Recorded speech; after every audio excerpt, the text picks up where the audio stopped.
Buenos días, estimados alumnos. Soy su profesor de Dinámica de la Naturaleza, Eric Burgueño Sosa. Y el día de hoy vamos a ver la unidad 1 sobre evolución y diversidad biológica. Comenzamos con el tema 1, la teoría de la selección natural de Charles Darwin y adaptación. Para comenzar, pues es necesario definir lo que es evolución biológica. ¿Qué es la evolución biológica?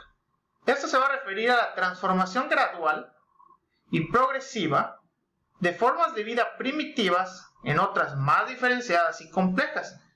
Esto quiere decir que la evolución va a ser una serie de cambios que le van a ocurrir a los organismos a través del tiempo, de forma gradual.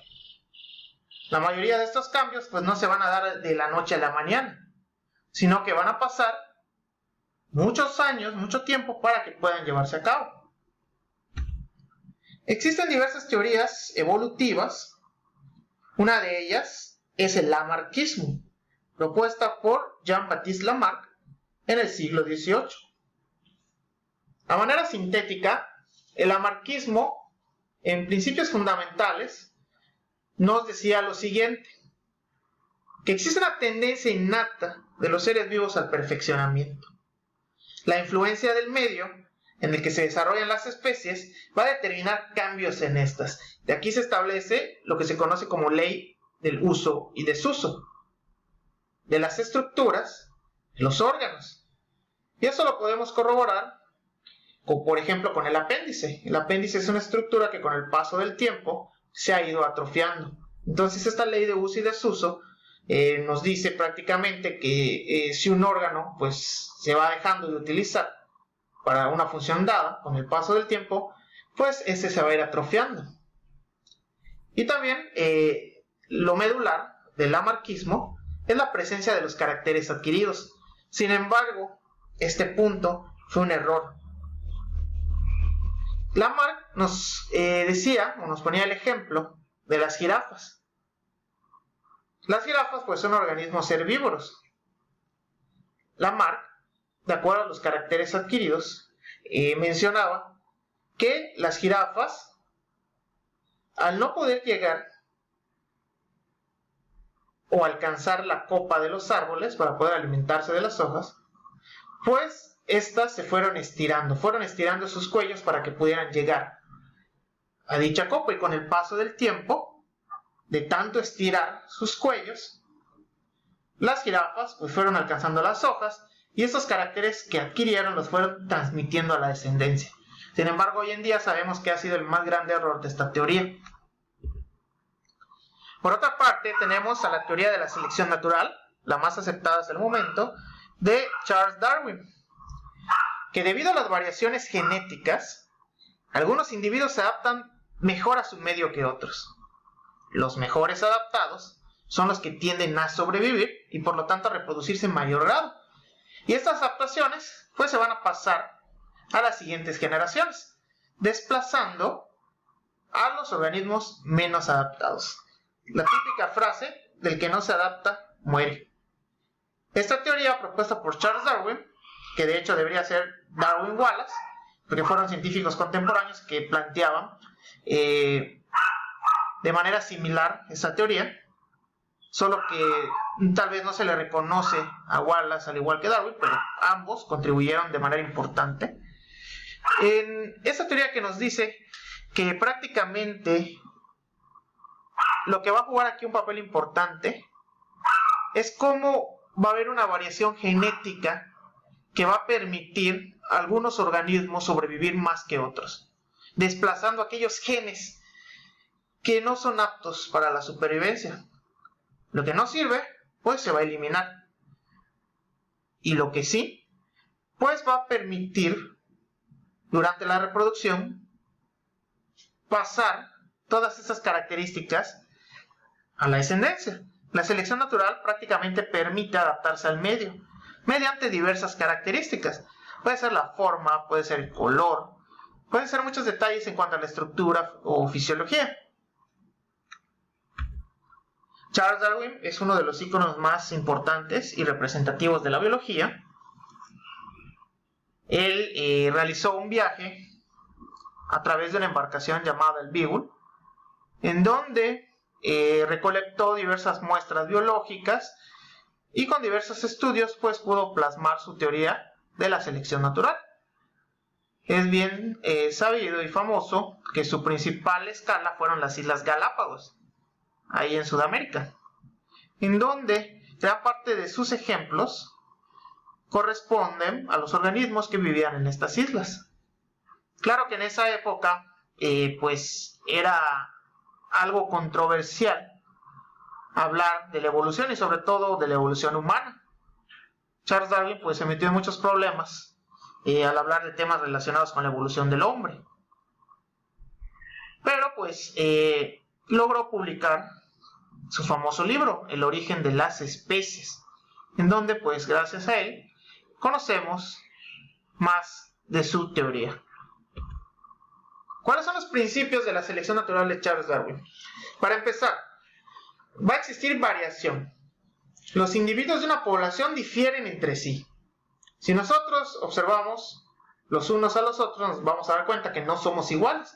Hay una variación, ¿sí? Número 2, herencia. Las variaciones se heredan de los padres. Recuerden que nuestra información proviene mitad de nuestra madre, mitad de nuestro padre. Y estas variaciones pues se van a ir heredando conforme pasa el tiempo y nosotros también nos reproducimos y pues vamos generando diversas combinaciones genéticas. La sobreproducción. Las poblaciones tienden a producir más crías de las que pueden sobrevivir. Eso lo podemos ver en muchas especies, ¿sí? Donde van a producir muchísimas crías, sobre todo aquellas que tienen estrategias ecológicas de tipo R, ¿sí? ¿Por qué? Porque gran parte de estas crías no van a sobrevivir en el medio. Solamente los más aptos van a poder transmitir sus genes. Lo podemos ver en especies de insectos, lo podemos ver por ejemplo en las tortugas marinas, ¿sí? Y si se ponen a pensar, nuestras antiguas generaciones tenían más hijos. Y les apuesto que si se ponen a averiguar en su familia, pues algunos de esos nacimientos no llegaban a término. Muchos eran abortos o incluso algunos morían en la infancia. Luego también está la ventaja reproductiva o reproductora, donde algunas variaciones van a permitir tener más crías al organismo que las posee que el que no las posee. ¿Qué quiere decir esto? Que en las poblaciones de organismos van a haber individuos con características que sean, digamos, más atractivas, y esto les va a permitir tener mayor posibilidad de sobrevivir y desde luego de dejar sus genes para pasar a la siguiente generación dichos genes.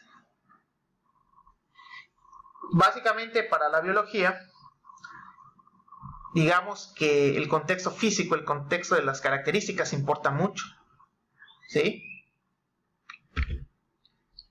Todo esto nos lleva a hablar de los tipos de selección natural. Hay tres tipos básicos: la direccional, la estabilizadora y la disruptiva o desorganizadora.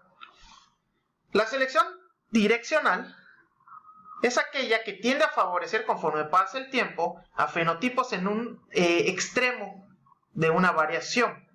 ¿Qué quiere decir esto? Ustedes ya conocen el concepto de fenotipo, lo vieron en la asignatura anterior. El fenotipo se refiere a aquellas características físicas y bioquímicas que son heredables en un organismo, y este pues está codificado por el genotipo, ¿sí? Tenemos un conjunto de genes que nos van a ir codificando diversas características. La selección direccional va a favorecer características, digamos, hacia un extremo, hacia un lado de la curva poblacional, como podemos ver aquí. Aquí podemos ver curvas sobre características de alguna población. Y pues cada característica va a tener una media, va a tener un dato promedio, ¿sí? Por ejemplo, vamos a hablar de, no sé, la medida del pico de cierta especie de ave. Van a haber especies con pico largo, especies con pico corto, ¿sí? Y van a tener igual organismos en esa misma población con un pico de tamaño intermedio, por ejemplo. La selección direccional va a favorecer a un fenotipo en un extremo. Por ejemplo, podría favorecer a los de pico largo o podría favorecer a los de pico corto. ¿Y quiénes van a ser desfavorecidos? Los individuos de el promedio de esa característica, que en ese caso podría ser los de fenotipo de pico intermedio, y los del otro extremo, el contrario. Si se favorece el largo, pues se desfavorece el corto, y viceversa, ¿sí? Entonces se va hacia un lado de la distribución. Esto con el paso del tiempo, ¿qué es lo que va a hacer? Que la curva de la característica se corra ya sea a la derecha o a la izquierda, dependiendo del fenotipo que se esté favoreciendo.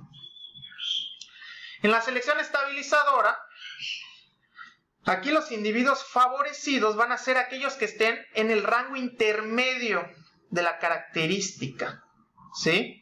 Eso quiere decir que se va a desfavorecer a los extremos. Si hablamos de pico corto y largo, pues esos serán los afectados. Y los individuos con un tamaño promedio van a ser los que se beneficien. Claro que todo eso pues está condicionado en el medio que se desarrollan, ¿sí? Pero aquí entonces en esta selección favorecemos a los individuos intermedios. ¿Qué va a pasar en la curva de distribución? Pues la curva se va haciendo más alta. Esto se conoce como distribución leptocúrtica en matemáticas, ¿sí? Se va haciendo más alta, más puntiaguda. Esto es en la selección estabilizadora. Y luego tenemos la selección disruptiva o desorganizadora. En esta selección va a ocurrir que se favorece a los individuos que están en ambos extremos de la distribución hacia un carácter dado, ¿sí? Si hablamos del ejemplo de los picos de las aves, por ejemplo, pues se favorecería a aquellos que tienen el pico corto o el pico largo. Y los desfavorecidos van a ser los del pico intermedio, ¿sí? Se va favoreciendo a los extremos, a ambos. Pero los individuos promedio van a ser desfavorecidos. Con el paso del tiempo, ¿qué es lo que va a ocurrir? Vamos a ir formando dos nuevas curvas. Como se han favorecido dos extremos, ¿sí? Esos dos extremos van a hacer su propia curva. Se van a ir ya separando. Y esto pues nos puede llevar incluso a una especiación en el futuro, ¿sí? Selección disruptiva. Para que quede más claro, pues esto tiene que ser llevado con ejemplos. Un ejemplo de selección direccional lo podemos observar con el caso de la mariposa Biston betularia, ¿sí? Esta especie de mariposa se desarrolla en regiones de Inglaterra. Antiguamente, este insecto tenía dos formas de expresión en su fenotipo. Habían mariposas de color blanco y mariposas de color negro. Ustedes saben que, sobre todo en el siglo XIX, viene con auge la revolución industrial y pues aumenta el índice de contaminación. Y los árboles cercanos empezaron a llenarse de contaminación de smog. Esto ocasionó que cuando las mariposas blancas se posaban en dichos árboles, pues eran valga la redundancia, un blanco fácil para los depredadores, como las aves, por ejemplo, ya que eran muy llamativas y muy vistosas, ¿sí? Había un contraste cuando se posaban en esa corteza oscura. Pero esto favoreció a los individuos de color negro, porque les generó camuflaje. Y tenían entonces mayor posibilidad de sobrevivir a los depredadores que los de color blanco. Con el paso del tiempo, pues los individuos de color blanco, al ser depredados, fueron desapareciendo. Y esto pues ocasionó pues que la curva se fuera moviendo, favoreciendo a los individuos de color negro. Este es un ejemplo clarísimo de lo que se conoce como selección direccional. El caso de Biston betularia.